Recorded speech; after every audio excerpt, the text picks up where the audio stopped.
ओम नमः सिद्धेभ्यः। ओम नमः सिद्धेभ्यः। ओम नमः सिद्धेभ्यः।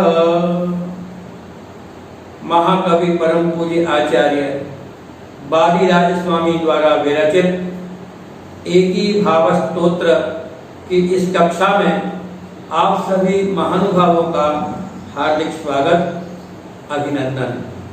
आज हम इस कक्षा में एकी भाव स्तोत्र के नवम पद्य का अध्ययन करेंगे और सर्वप्रथम हमें इसका उच्चारण भी सीखना है।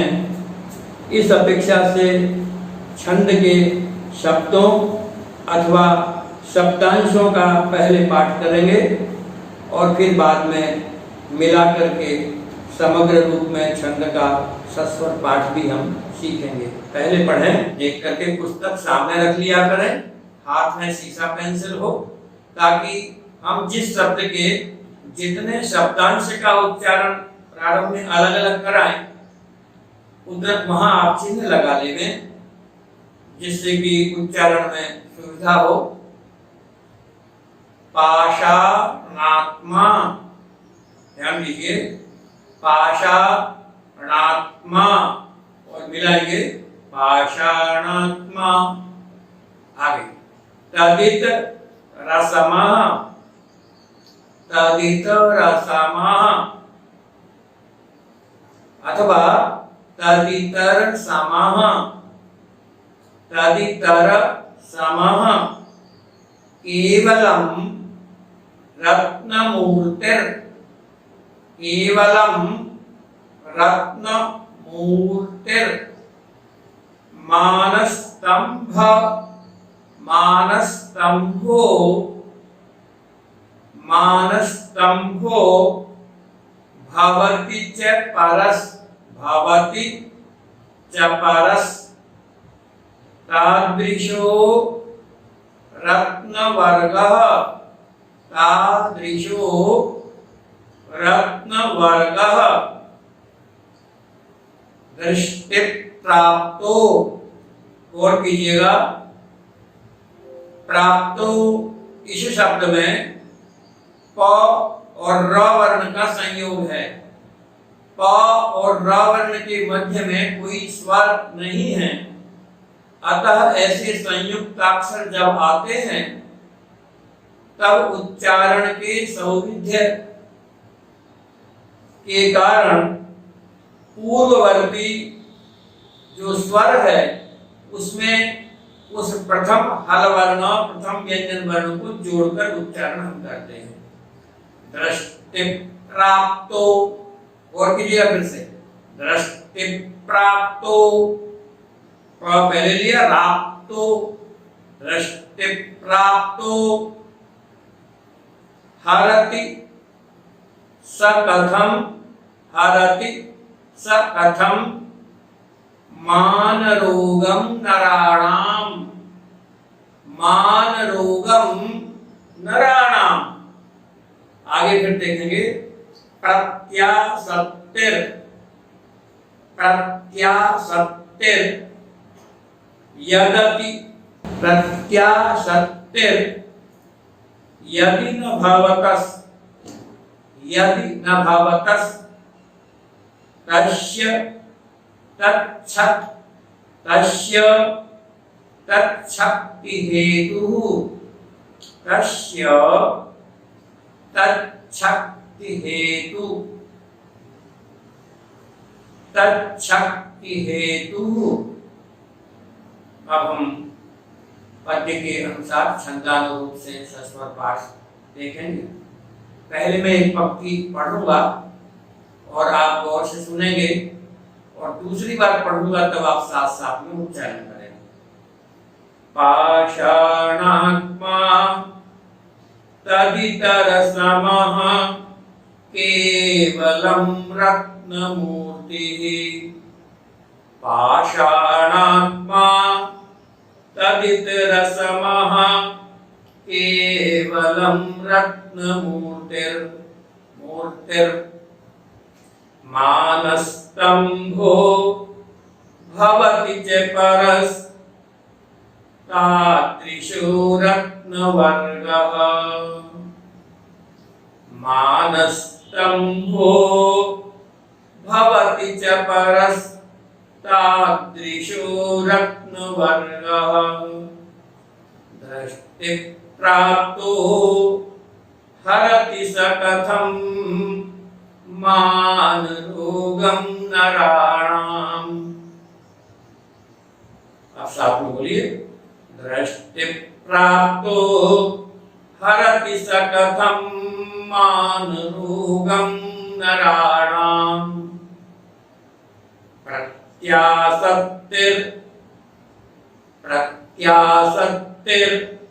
यदि न भवतस्तस्य तच्छक्ति हेतुः। पुनः सुने, साथ में उच्चारण करें।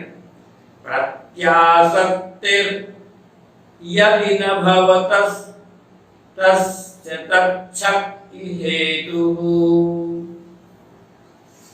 अब हम इस पद्य में आए हुए संधि युक्त पदों को संधि विच्छेद करके पृथक पृथक करके देखेंगे। पाषाण आत्मा, पाषाण और आत्मा। तद इतर समः, तदितर समः लिखा है तो अलग अलग शब्द होंगे। तद इतर समः केवलम रत्नमूर्ति ही, विसर्ग को रुत्व संधि है, ये हो रहा है। रत्नमूर्ति ही मानस्तंभः, विसर्ग का उत्व संधि। भवति च परः, भवति च परः तादृशः रत्नवर्गः दृष्टिप्राप्तः हरति स कथं मानरोगं नराणाम्। प्रत्यासक्तिः, चतुर्थ चरण में देखें। प्रत्यासक्तिः, यहाँ भी रुत्व संधि। न भवतः, विसर्ग को सत्व संधि। तस्य तत्शक्ति हेतु, पूरा देखें। तकार को चकार हो गया है। यदि तवर्ग के पास में चवर्ग हो तो तवर्ग का वर्ण चवर्ग का वर्ण बन जाता है। सज्जन, सज्जन, आगे ज चवर्ग का था, अतः पूर्ववर्ती तवर्ग का द ज के रूप में परिवर्तन हुआ। जैसे उसी प्रकार यहाँ भी केवल चवर्ग पर में नहीं, अगर तालव्य शकार श, जिसको शल्यम का श, शक्कर का श, शुभ में जो श लिखते हैं, वह श भी बाद में हो तो तवर्ग चवर्ग बन जाता है। और श के स्थान में छकार छ हो जाता है, छत्व संधि। तत्शक्ति हेतु, तत्शक्ति शक्ति हेतु। इस प्रकार से मैंने शब्दों को पृथक पृथक किया ताकि अर्थ एक एक शब्द का अलग अलग पता लग जाए। मिले हुए शब्दों में मूल शब्द क्या है और मिलकर क्या परिवर्तन हुआ है, इस विषय में भी हमें ज्ञान हो जाए। अब देखिए, हम शब्दों का अर्थ देखते हैं। यहाँ पर चूंकि भगवान जिनेन्द्र के लिए कोई विशेषण नहीं था, अतः हम संबोधन करते हुए अध्यहार करेंगे देव शब्द का। हे देवो, पाषाण आत्मा, पाषाण से निर्मित, पाषाण आत्मा, पाषाण स्वरूप। पाषाण पत्थर को बोलते हैं पाषाण, पाषाण यानी पत्थर।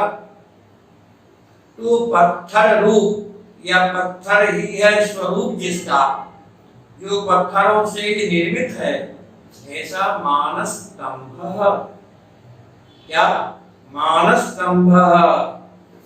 समव शरण में भगवान जिनेंद्र के देव के समव शरण में चारों दिशाओं में 4 मानस स्तंभ निर्मित हुआ करते हैं। और आपने बाद में बताऊंगा।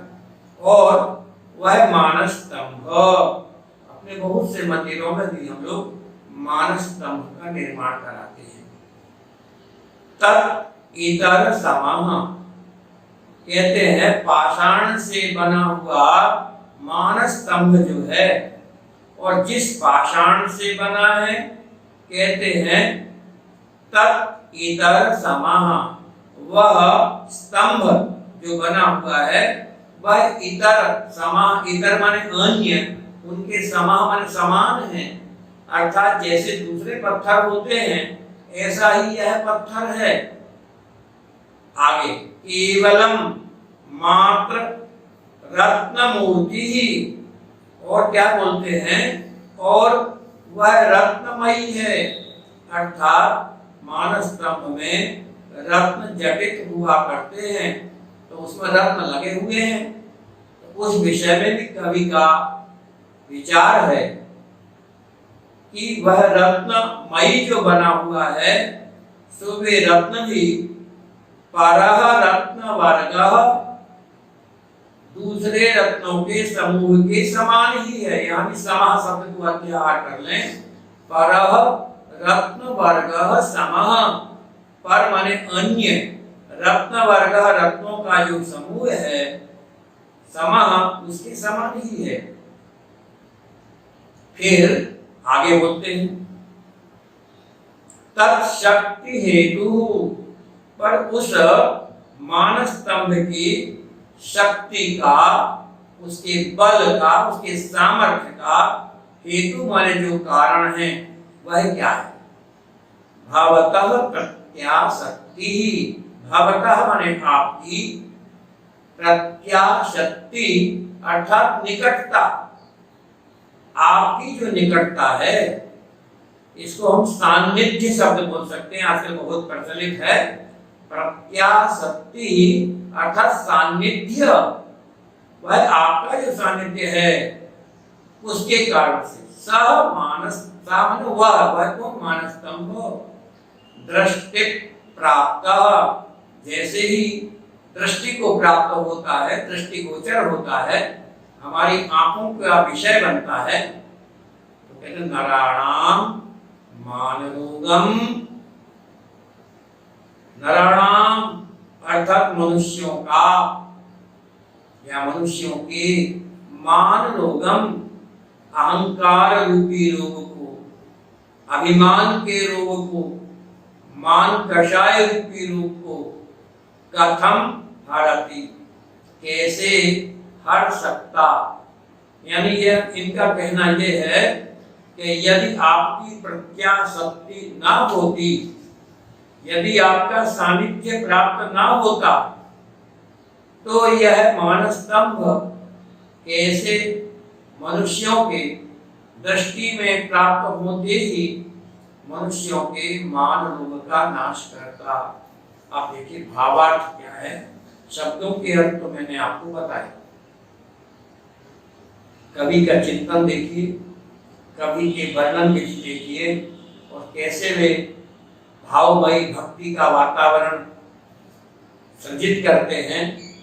महाकवि, महान दार्शनिक और शब्द शास्त्र के महान ज्ञाता आचार्य बालीराज सूरी महाराज का चिंतन देखिए। वे कह रहे हैं, हे प्रभु, जो पुराणों में आप लोगों ने भी पढ़ा है कि इस प्रकार समवसरण की रचना होती है, और समवसरण में प्रवेश करते समय वहां पर पूर्व दिशा से जाओ तो पूर्व दिशा में, उत्तर से जाओ तो उत्तर में, चारों ही दिशाओं में मानस स्तंभ का निर्माण किया जाता है, बनाए गए होते हैं। इंद्र की आज्ञा से कुबेर संपूर्ण मानस स्तंभ समवसरण की रचना करता है। तो कह रहे मानस स्तंभ में जैसे ही मनुष्य प्रवेश करता है तो उसका सारा मान चकनाचूर हो जाता है।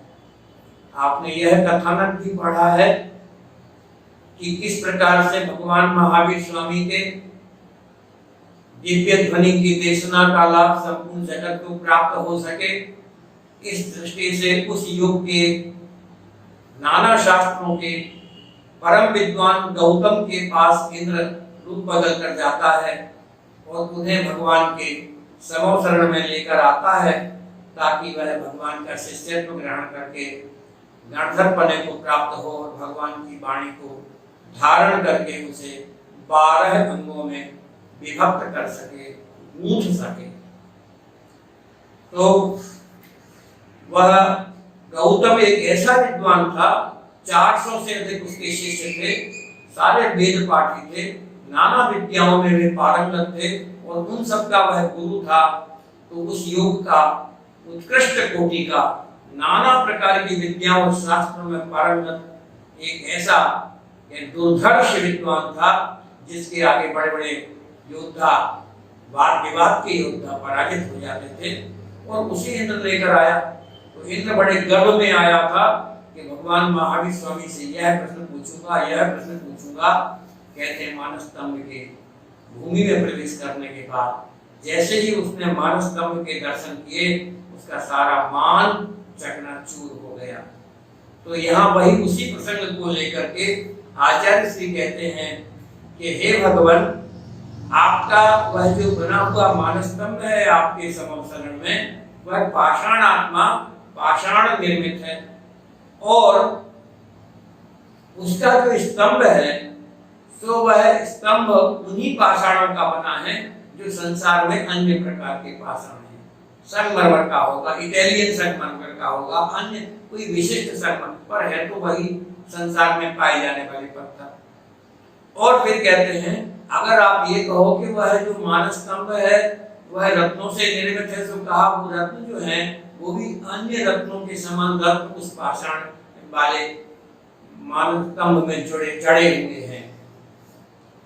तो अब वो कहते हैं फिर भी उस मानस स्तंभ में ऐसी शक्ति कहां से आई कि उस मानस स्तंभ के दर्शन करने मात्र से लोगों के मान गलित हो जाते हैं, कषाएं थककर चूर हो जाती हैं और मनुष्य का सारा अहंकार गल जाता है।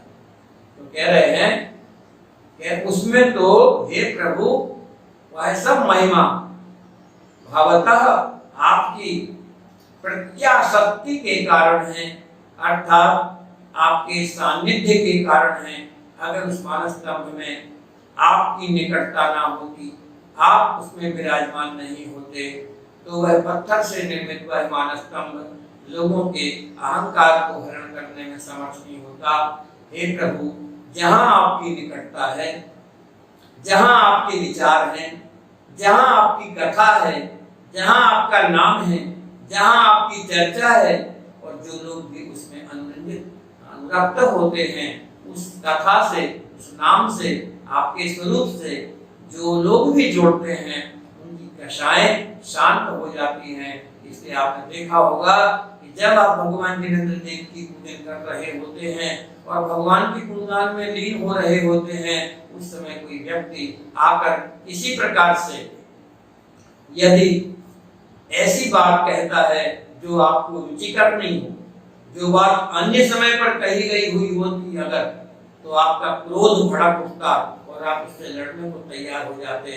परंतु प्रवचन सुनते समय, इस कक्षा में पढ़ते समय, चूंकि प्रभु की चर्चा हम कर रहे हैं, उनके गुणों की बात कर रहे हैं, यदि आप भगवान की भजन में लीन हैं, यदि आप उनकी पूजन में लीन हैं, मुनिराज जी के प्रवचनों के को सुन रहे हैं, महाराज जी का भी सानिध्य यदि आपको के पास में है, उस समय कोई व्यक्ति आपको अरुचिकर बात, कषायोत्पादक बात कहता है, तो भगवत जिनेंद्र की चर्चा, भगवत जिनेंद्र का गुण, भगवत जिनेंद्र की महिमा का गान यदि चल रहा होता है, अर्थात भगवत जिनेंद्र की किसी न किसी रूप में यदि प्रत्याशक्ति, सानिध्य, निकटता यदि होती है, तो मनुष्यों के मान रूपता हरण स्वतः हो जाता है। तो कवि ने यही बात कही है कि लोग जो कहते हैं कि आपके मानस स्तंभ का दर्शन करने मात्र से मान गलित हो जाता है, तो कुछ लोग कहते हैं भाई मानस स्तंभ में ऐसी क्या विशेषता है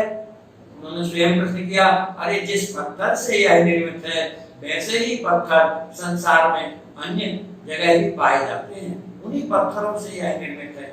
यह इसमें रत्न जड़े हुए हैं, सो अन्य रत्नों का स्वरूप भी इसी प्रकार का होता है। तो यह पत्थर का वैशिष्ट नहीं, रत्नों का वैशिष्ट नहीं, समवसरण के सौंदर्य, उस मानसदम्भ के सौंदर्य का वैशिष्ट नहीं, ये जो विशेषता है, ये जो श्रेय जाता है, ये जो महात्म और महिमा है, ये प्रभु ये आपके सानिध्य के कारण से ही ऐसा प्रभाव होता है कि संसार के जीवों की दशाएं मंद पड़ जाती हैं और मान गलित हो जाता है।